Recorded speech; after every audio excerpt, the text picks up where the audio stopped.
we are plunging into one of society's heaviest moral questions, the death penalty. We are undertaking a deep dive today into the psychological and social impacts of a practice that, even here in 2025, continues across the globe. It is a profoundly difficult subject and painful. As we analyze these systems, I think it's vital we remember those who've lost their lives and, crucially, acknowledge the deep, often invisible suffering of their families. Absolutely. And our source material describes execution really powerfully. It's not just ending a single life, but it acts like a kind of deliberate social earthquake. Yeah, that's a striking phrase. It is, isn't it?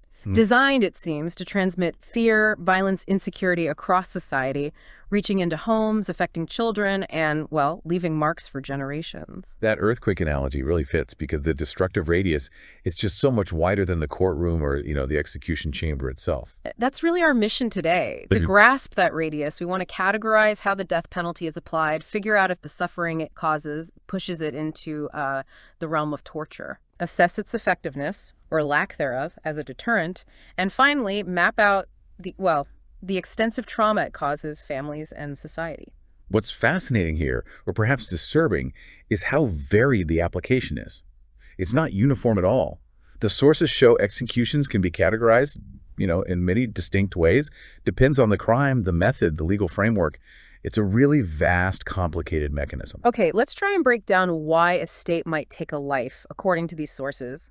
They classify the reasons, the types of crimes. First, you have the ones you expect. Heavy criminal offenses. Right, like murder, treason, war crimes. The most serious categories. But then it quickly moves into areas that seem to reflect maybe specific geopolitical pressures, like drug-related crimes. Exactly. Large-scale trafficking, especially in countries that are major transit routes, that can lead directly to execution. Then you have political or security crimes, things like espionage or acting against the government. That's pretty common in certain regimes. And we also have to acknowledge, the sources point this out, specific moral or religious crimes like apostasy.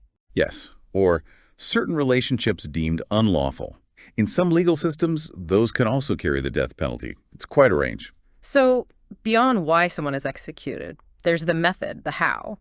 And the diversity there is, frankly, alarming. Yeah. Our sources list various methods. Firing squads, lethal injection. Even older ones like the guillotine are mentioned historically. But there are still incredibly harsh practices in use right now. Yes. The analysis really highlights methods like stoning, still documented in places like Iran, and beheading, which is practiced in Saudi Arabia.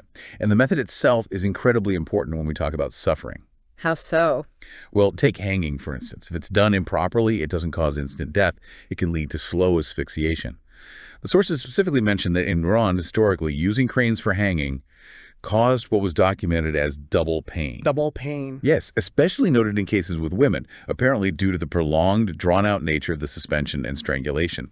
It emphasizes how the method itself can introduce extreme suffering. Okay, here's where it gets, I think, really interesting and challenging. We have to ask this fundamental question.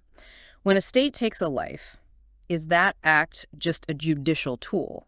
Or is it a political tool? Yeah. Or does the suffering involved mean it actually crosses the line into torture? To even begin to answer that, we really need a definition. The 1984 UN Convention defines torture as intentionally causing severe physical or mental pain or suffering for purposes like punishment or intimidation, and crucially, carried out by state agents. Right, and opponents of the death penalty often argue that execution frequently does meet this definition, correct? They absolutely do. A primary argument centers on the severe psychological suffering during that long wait on death row. Experts even have a name for it. Death row syndrome. Death row syndrome. Yeah, it's seen as psychological torture. Imagine the extreme distress, particularly, say, for minors in countries like Iran who might wait years for their sentence. That prolonged limbo, legally and emotionally, the trauma is just immense. So the argument is that the suffering isn't confined to the final moment of execution. It's baked into the process, the years leading up to it, and sometimes the method itself. Precisely. Methods that are inherently painful or prolonged, like stoning or maybe a botched hanging, those seem like obvious candidates for crossing the line into torture. But even procedures designed to be humane can go wrong. And what about the legal process itself? That's another key point.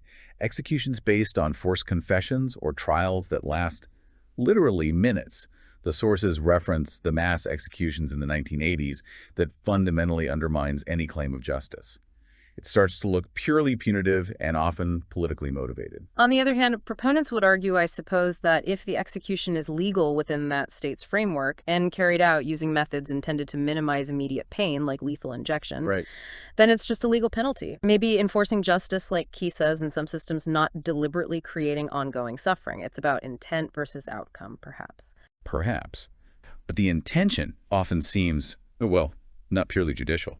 Our sources strongly emphasize that in countries with totalitarian regimes, execution is explicitly used systematically to engineer collective fear. To control the population. Exactly.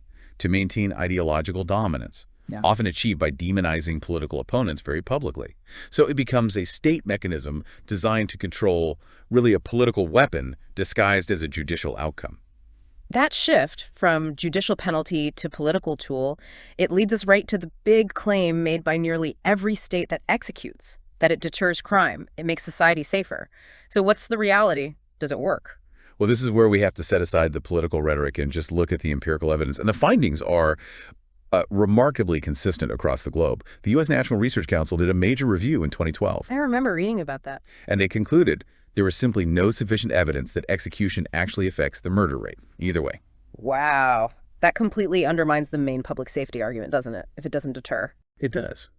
And if you look at specific data, compare Texas, say, which actively executes, with Michigan, which abolished the death penalty way back in 1846. In 2020, Texas had a murder rate around 6.6 per 100,000. Michigan's was 7.6. So slightly higher in Michigan, but the difference is statistically minimal. And experts overwhelmingly attribute variations like that to complex socioeconomic factors, policing, demographics. Yeah. Not the presence or absence of the death penalty. It just doesn't seem to be a significant factor in public safety. And this isn't just a U.S. thing, right? The pattern holds internationally. Absolutely. Look at Canada. They abolished execution in 1976. What happened afterwards?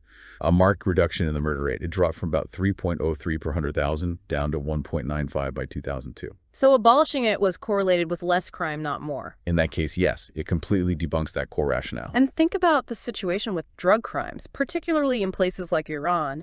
The sources mention staggering numbers, over 500 executions for drug crimes in 2024 alone. Yeah, the numbers are huge. Yet, trafficking hasn't decreased. Iran's a major transit route, and consumption hasn't dropped either. It seems to powerfully demonstrate that deterrence fails when the real drivers are things like poverty and unemployment, deep economic issues. Which brings us back full circle to that earthquake radius. Because if execution fails as a deterrent and it functions mostly as a political or punitive tool, then the cost, the real human cost, is borne so heavily by the immediate family, they become the hidden victims. The hidden victims. Let's unpack that. What are the specific psychological impacts on them? This is where the cost becomes really tangible, I think. Oh, it's devastating.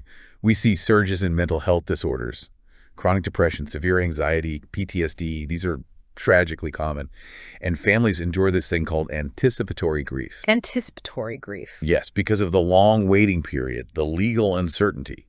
They're living on this emotional roller coaster for years, sometimes decades. It's incredibly taxing. And they often have to deal with this completely alone, don't they? In secret. Exactly. They suffer from what psychologists call disenfranchised grief.